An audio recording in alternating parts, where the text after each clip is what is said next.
A little goofy on the wind.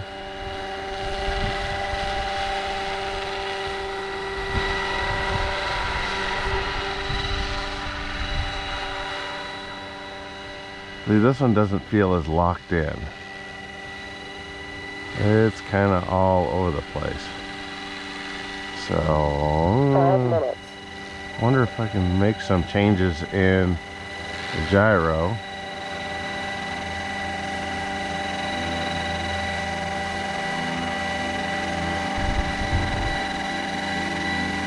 Nope.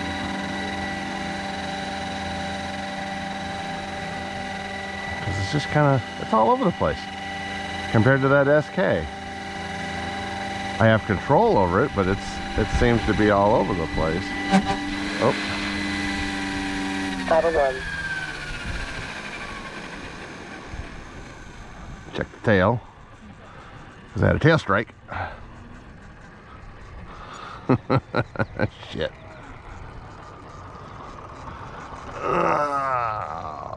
Let's see if it did anything. There's a nice little divot right there.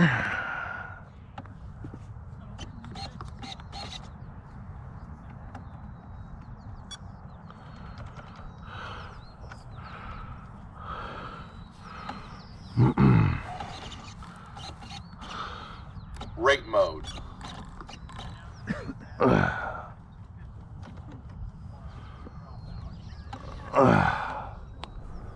Doesn't help if you hit the tail rotor on the ground. 4 minutes.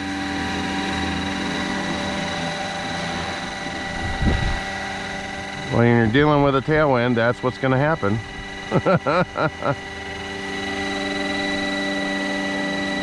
So we'll see how we are in rate mode. Rate mode. Rate mode's way off now. Heading hold.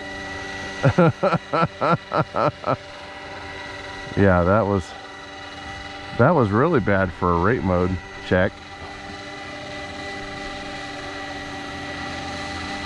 Try that one more time.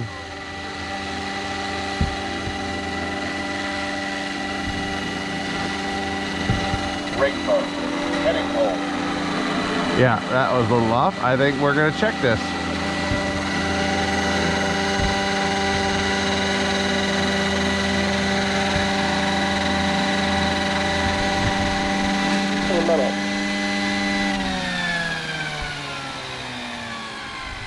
Rate mode.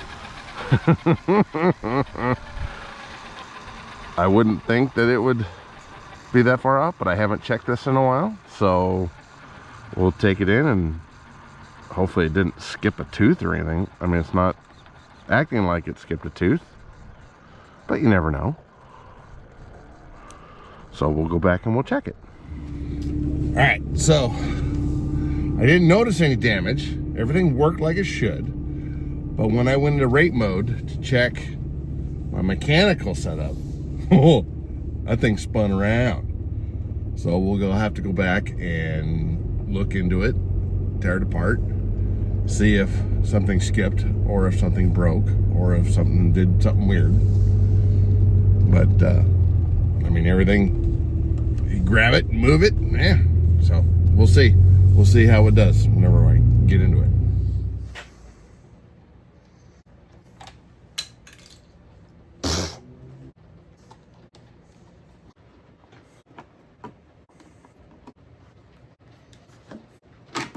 All right, so down in there, you can't really see it. Oh yeah, that's it right there, that blue thing. That blue thing right there. There's the servo. Yeah, good luck trying to get into that. All right, I got this open, and my first thing to do is I usually check to see where the tail rotor is actually set to mechanically. So I put it in rate mode. I got it all on. I have control. Heading hold. Rate mode. I put it in rate mode so that it always goes back to mechanical center. And I make sure everything is kind of straight and straight up and down.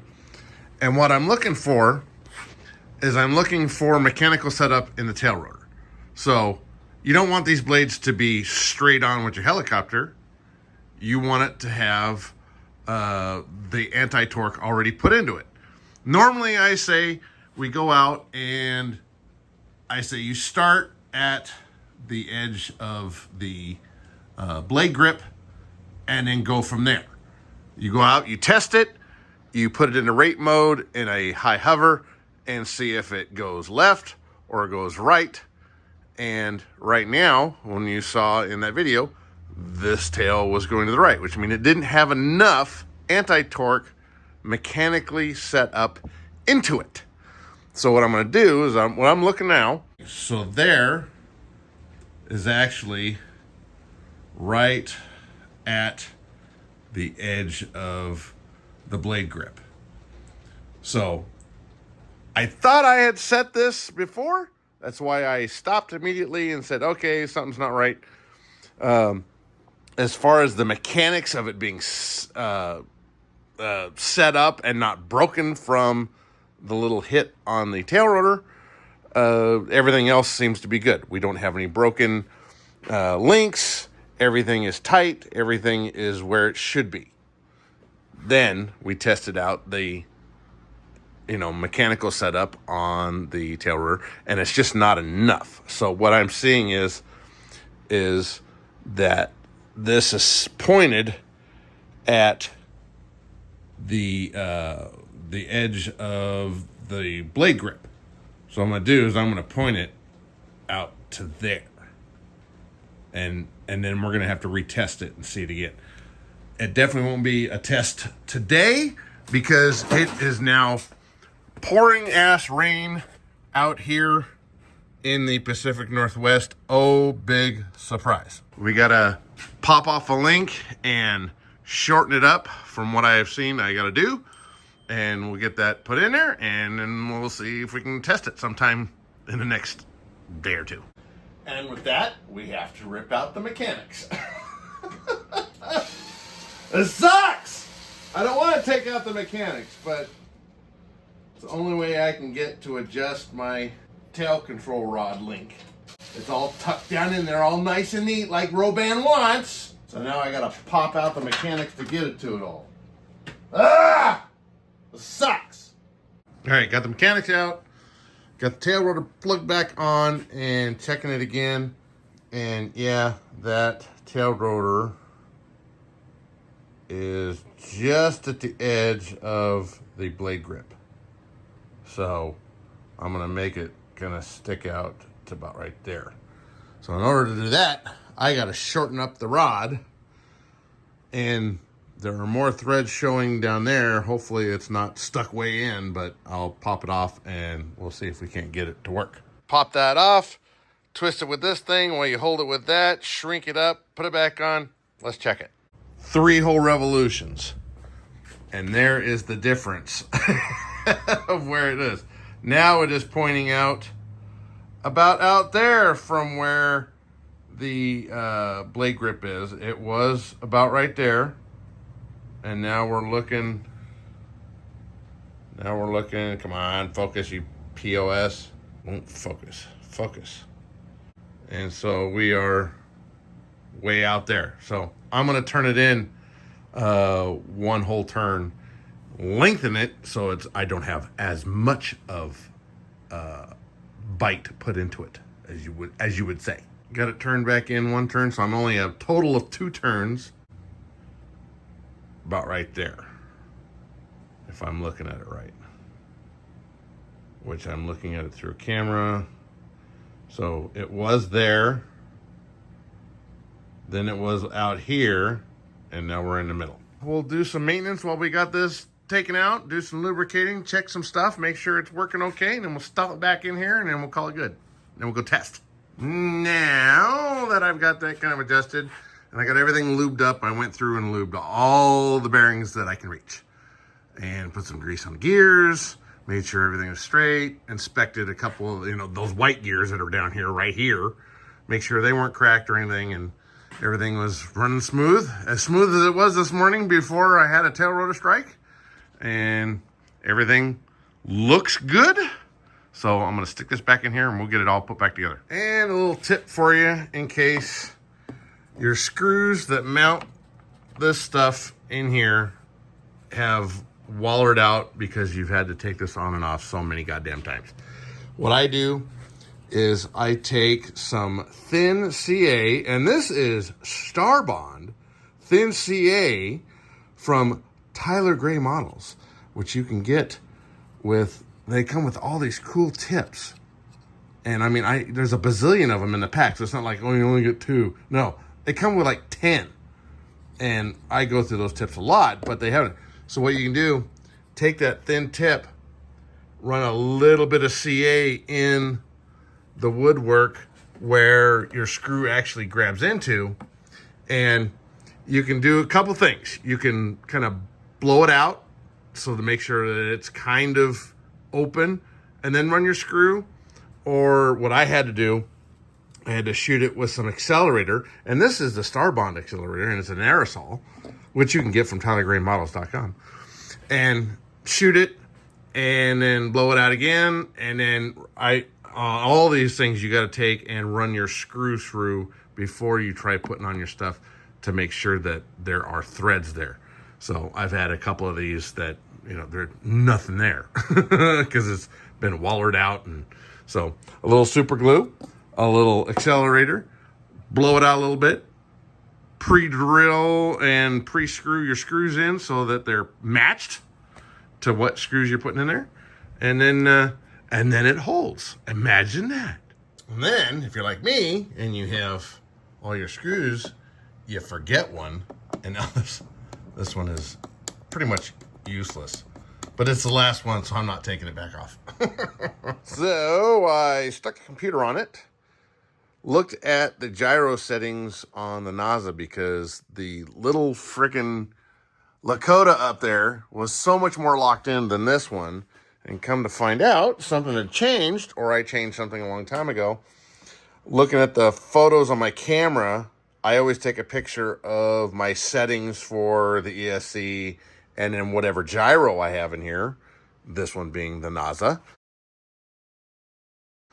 And when I flew it today, it was not locked in like the little Lakota was. I was like, hey, let's see what's going on. So I looked in there, and the picture said I had 210% of gain, and in the actual helicopter, it was down to 150. So I upped it to 200, and we'll test that out as well as the tail settings for mechanical and all that kind of good stuff. So get some better weather and, you know, some daylight because it's absolutely dark outside.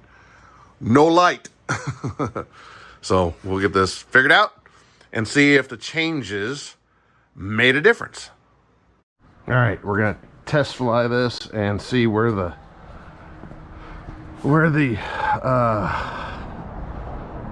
god damn it, I can't remember. God damn it. The freaking mechanical setup on the tail rotor is.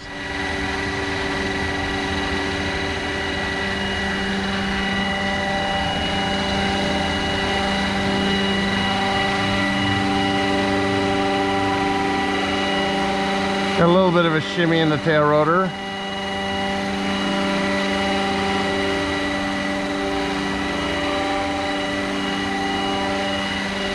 Up the gain on it, feels a lot more locked in. All right, let's flip to rate mode and see where the tail is. Rate mode. Still not enough. Wow, 2 whole turns, and that wasn't enough. Try it again. Rate mode. Heading hold. It better, but not as good as it was, or should be. All right, so we'll go in there and we'll lock that bitch down again and give it another turn to shorten it up. If I can land this without hitting the tail rotor again. All right, so going from 150 to 200% on the gain in the NASA, and adding 2 whole rotations to help put more anti-torque pitch into the tail rotor mechanically. I need a little bit more in the tail, but it's way more solid now than what it was. So yeah, we're making headroom. All right, what a pain in the ass to freaking get this damn thing adjusted. So now where our tail rotor sits is about the edge of the red line. I was about halfway in on that line. It used to be right at the edge of the blade grip, and now we're pointed at the red line on the blade, which is a lot. But this is a really heavy bird. It's always been heavy. It's a pain in the ass to get around and do stuff with, because it's like 23 pounds, which is really heavy for a 700 size bird. So I even turned the lights on because it's getting kind of dusky out.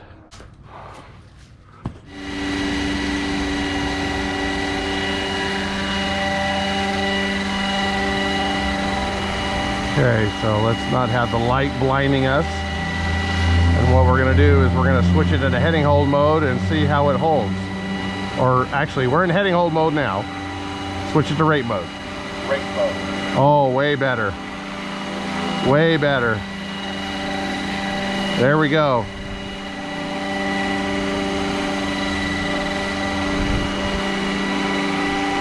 The wind is actually pushing it around like it should.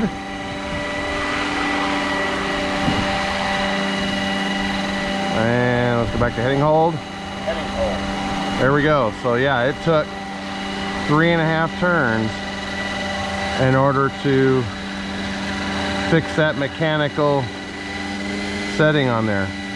So hopefully you got something out of this.